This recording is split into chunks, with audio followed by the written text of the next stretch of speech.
45일 안에 비트코인이 22만 달러에 도달한다. 믿기 힘든 이 한마디가 오늘 시장을 뒤흔들었습니다. 이 파격적인 예측의 주인공은 다름 아닌 IQ 276, 세계에서 가장 높은 지능 지수를 가졌다고 알려진 한국인 김영훈 씨입니다. 그는 X, 옛 트위터를 통해 비트코인 가격이 불과 한 달 반 만에 현재의 6배 이상 뛸 것이라고 장담했죠. 갑작스런 천재의 예언에 투자자들은 술렁였습니다. 이게 현실성이 있어? 반신반의하는 분들도 있고 혹시 또 거품 붕괴 전 마지막 불꽃 아니야? 하고 우려하는 목소리도 나옵니다. 겉으로 보기엔 뜬구름 잡는 소리처럼 보일 수도 있습니다. 하지만 잠깐만요. 겉으로 드러난 현상 뒤에 숨은 맥락 과연 무엇일까요? 우선 표면적인 해석부터 짚어보죠. 김영훈 씨의 발언을 들은 많은 분들이 가장 먼저 떠올린 건 아마도 비트코인 특유의 4년 주기설일 겁니다. 과거 비트코인 시장을 돌아보면 4년을 주기로 극심한 상승과 하락이 반복됐습니다. 2013년, 2017년, 2021년 매번 가격이 정점을 찍은 뒤 60, 톨 80%까지 폭락하는 겨울이 찾아왔죠. 이 패턴을 직접 겪은 투자자들이라면 또 정점이 오나 보다 하고 긴장할 법도 합니다. 실제로 최근 비트코인이 최고점 대비 20토 25%가량 하락하자 곳곳에서 역시나 사이클대로 가는군 하는 탄식이 흘러나왔어요. 불과 얼마 전까지만 해도 탐욕으로 가득 차 있었던 시장 분위기가 순식간에 공포 모드로 돌아선 겁니다. 사람들은 앞다투어 매도를 시작했고 가격 조정이 가팔라지니 역시 정점이었어 라는 확신이 더 강해지는 일종의 자기 실현적 예언 현상이 벌어진 거죠. 하지만 이번 하락의 본질을 조금 더 들여다보면 단순히 예전처럼 거품이 꺼지는 대세 하락의 시작으로 보기는 어렵다는 분석이 나옵니다. 월가의 자산운용사 번스타인은 최근 보고서에서 이번 비트코인 매도세에 대해 흥미로운 진단을 내놓았습니다. 과거 사이클의 트라우마 때문에 투자자들이 지레 겁먹고 던진 것일 뿐 현재 시장은 장기 침체 국면이 아니라 단기 조정 단계에 불과하다는 겁니다. 실제 데이터도 이를 뒷받침합니다. 과거와 달리 이번에는 고점 대비 25% 남짓 하락하는 데 그쳐 오히려 얕은 조정 수준이라는 거죠. 이전 사이클들처럼 67, 70%씩 폭락한 게 아니라는 사실 중요합니다. 왜 이런 차이가 생겼을까요?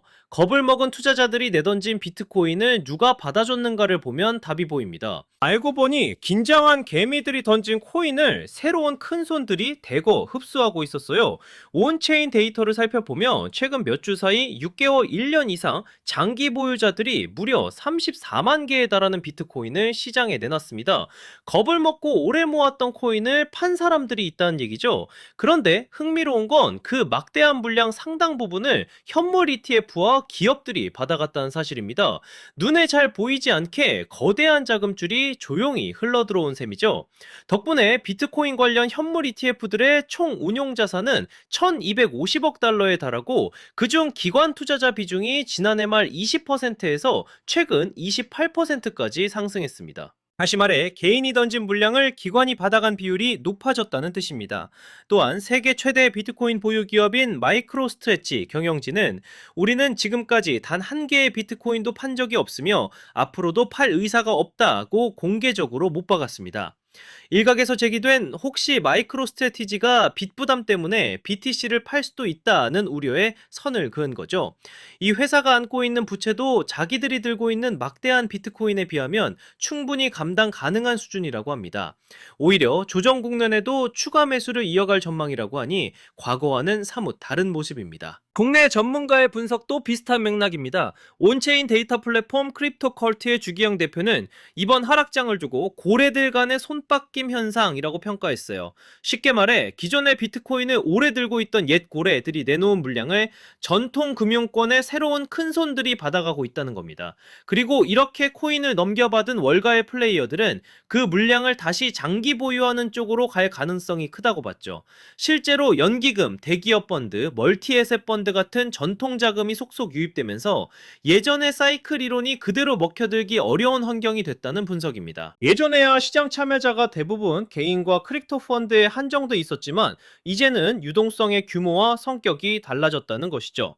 한마디로 이번 판은 과거처럼 고래들이 던지면 모두 무너지는 구조가 아니라 고래가 던져도 받아주는 새로운 손이 존재하는 구조로 바뀌고 있습니다. 그래서 과거만큼 깊은 폭락이 나오지 않았다는 설명인데요.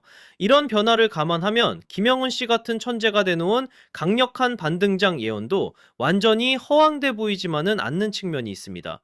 숫자 그대로 45일 내 22만 달러가 실현될지는 솔직히 회의적이더라도 적어도 시장의 바탕은 생각보다 탄탄하게 받쳐지고 있다는 점만은 분명해 보입니다. 자, 그렇다면 리플의 XRP는 어떨까요? 오늘 이야기에 XRP가 빠질 수 없겠죠. 비트코인 얘기만 잔뜩 했지만 사실 XRP도 비슷한 흐름 속에서 새로운 국면을 맞이하고 있습니다. 오히려 비트코인 못지않게 드라마틱한 변화에 한복판에 있다고 해도 과언이 아닌데요. 내년 동안 XRP 투자자들을 짓누르던 악재가 있었죠. 바로 미국 SEC와의 소송이었습니다. 올해 그 긴 싸움이 마침내 완전 종결되면서 XRP 앞에 걸려있던 족쇄가 풀렸습니다. 실제로 2025년 8월 리플이 SEC와 1.25억 달러에 합의한다는 소식이 전해지자 XRP 가격은 하루 만에 약 11% 급등했습니다. 시장의 불확실성이 거치니 즉각 반응한 거죠. 그리고 그때부터 분위기가 달라졌습니다. 과거엔 리플을 둘러싼 규제 리스크 때문에 기관들은 XRP를 쳐다도 안 보던 상황이었는데 이제는 오히려 기관이 먼저 뛰어드는 그림이 펼쳐지고 있습니다. 증거가 뭘까요? 우선 월가의 이름 있는 자산운용사들이 XRP 현물 ETF를 만들겠다고 줄줄이 신청서를 내고 있습니다. 올가을까지 9개의 ETF 신청서가 SEC에 제출된 것으로 알려졌어요. 블룸버그 애널리스트들은 만약 이 ETF들이 순차 승인될 경우 2026년까지 57, 70억 달러 규모의 자금이 XRP 시장에 추가 유입될 수 있다고 전망합니다. 마치 몇 해 전 비트코인 ETF 기대감이 그랬듯이 이제는 XRP 차례라는 거죠. 게다가 리플은 기관 자금이 들어오기 좋게 판을 깔아주는 작업도 한창입니다. 소송 종결 직후 리플은 무려 12억 5천만 달러를 들여 전통금융권 프라임 브로커리지 회사를 인수했어요. 인수한 회사를 리플 프라임으로 리브랜딩해서 은행이나 헤지펀드 같은 큰 손들이 안전하게 XRP 등을 거래하고 보관할 수 있는 인프라를 구축하기 시작한 겁니다. 또 RLUSD라는 달러 연동 스테이블 코인을 출시해서 XRP 원장 기반 결제 실험도 속도를 내고 있어요.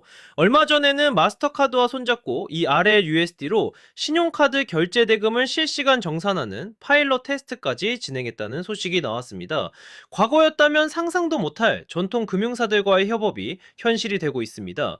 심지어 리플은 최근 대형 투자자들로부터 추가 자금을 유치하면서 기업 가치 400억 달러, 한화 약 53조 원 평가를 받았어요. 이제 더 이상 병방의 스타트업이 아니라 글로벌 금융 인프라 플레이어로 인정받고 있다는 뜻이죠. 이처럼 XRP를 둘러싼 펀더멘털 변화는 뚜렷합니다. 그런데 정작 가격 차트를 보면 어떻죠? XRP는 소송 승리 후 한때 3달러에 육박하며 신이 난 듯 솟구쳤다가 최근 시장 조정 속에 다시 2달러 중간대로 내려와 있죠. 어떤 분들은 이것만 보고 에이 이래봤자 XRP 별거 없네 또 찔끔 오르다 마는군 하고 실망할 수도 있습니다. 하지만 지금까지 말씀드린 이면의 흐름을 알고 나면 느낌이 다를 거예요. 오히려 이전과 게임의 룰이 바뀌었다는 증거들이니까요. 과거에는 XRP가 급등하면 곧바로 개발자 물량이 쏟아진다, 소송 리스크가 다시 불거진다 하면서 이내 꺾이곤 했습니다. 이제는 상황이 전혀 달라졌습니다. 규제 명확성 확보, 기관용 인프라 구축, 실제 사용 사례 증가, 세 박자가 맞아들어가면서 XRP는 더 이상 그냥 개인 투자자들의 투기 상품이 아닌 기관과 실물에서 수요를 논하는 자산으로 변모하고 있습니다. 저는 이게 숫자보다 더 중요하다고 생각합니다. 가격 그래프만 봐서는 절대 포착하지 못할 변화의 조짐당들이니까요. 그렇다면 실제 투자 전략 측면에서 우리는 무엇을 배울 수 있을까요? 이번 일을 통해 다시 한번 확인한 첫 번째 교훈은 겉보기에 흔들린다고 너무 빨리 겁먹고 휩쓸리지 말자는 겁니다. 며칠 새 가격이 내려갔다고 덩달아 패닉에 빠진 투자자들은 정작 자신이 판 자산을 더 큰 손들이 차곡차곡 모아가고 있었다는 사실을 나중에서야 알게 됩니다. 최근 일어난 일이 딱 그랬습니다. 괜히 조바심에 쫓겨서 팔아버리면 나중에 그때 내가 왜 그랬지 하고 머리를 칠 수도 있다는 이야기죠.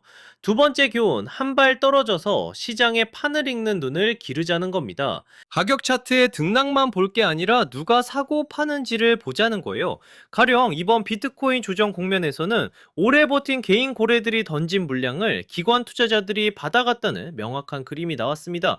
어느 편의 지성이 있었는지는 두고 보면 알겠죠. 적어도 지금까지 결과로 보면 던진 쪽보다는 받아간 쪽이 이득이었습니다.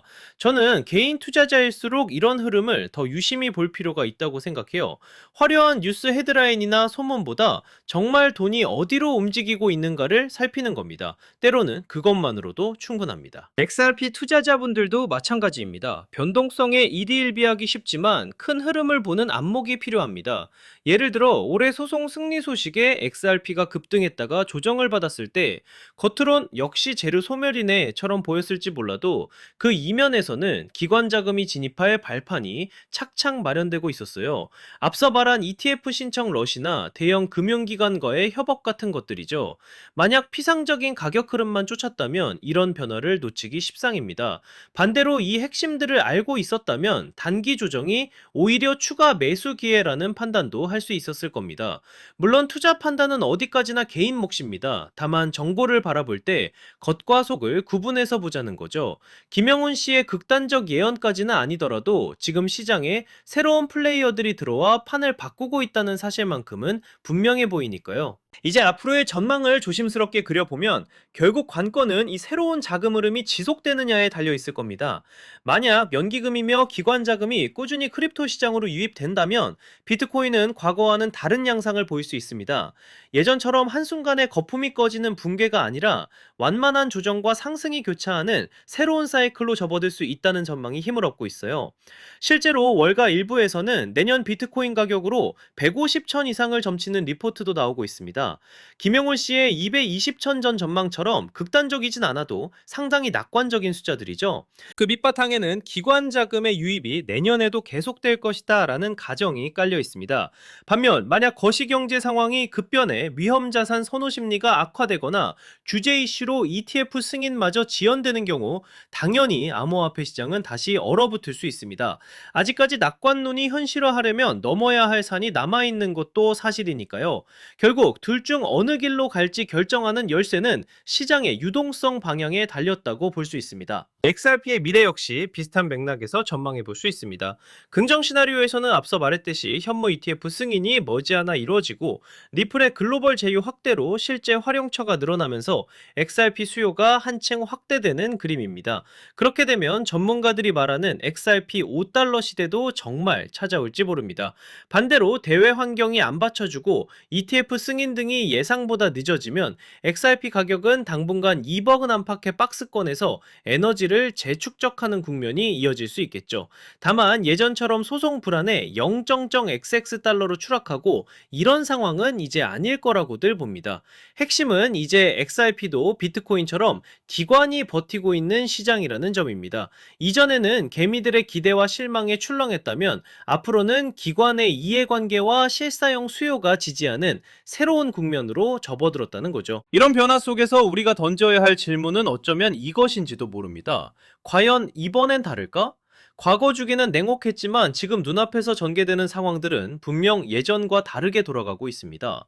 세계 최고 IQ의 천재가 던진 22만 달러라는 자극적인 예언은 어쩌면 우리에게 새로운 관점을 제시하려는 장치였을지도 모르겠습니다.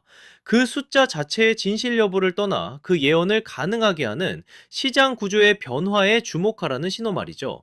결국 답은 멀지 않은 미래의 시장이 보여주겠지만 그때까지 우리가 어디에 주목하고 있는가에 따라 승자가 될지 패자가 될지가 갈릴 것입니다. 김영훈 씨의 한마디는 거대한 물음표를 던졌습니다. 그리고 그 물음표에 담긴 뜻을 쫓아가며 시장의 진짜 흐름을 읽어내는 것, 어쩌면 그게 지금 우리에게 주어진 숙제가 아닐까요?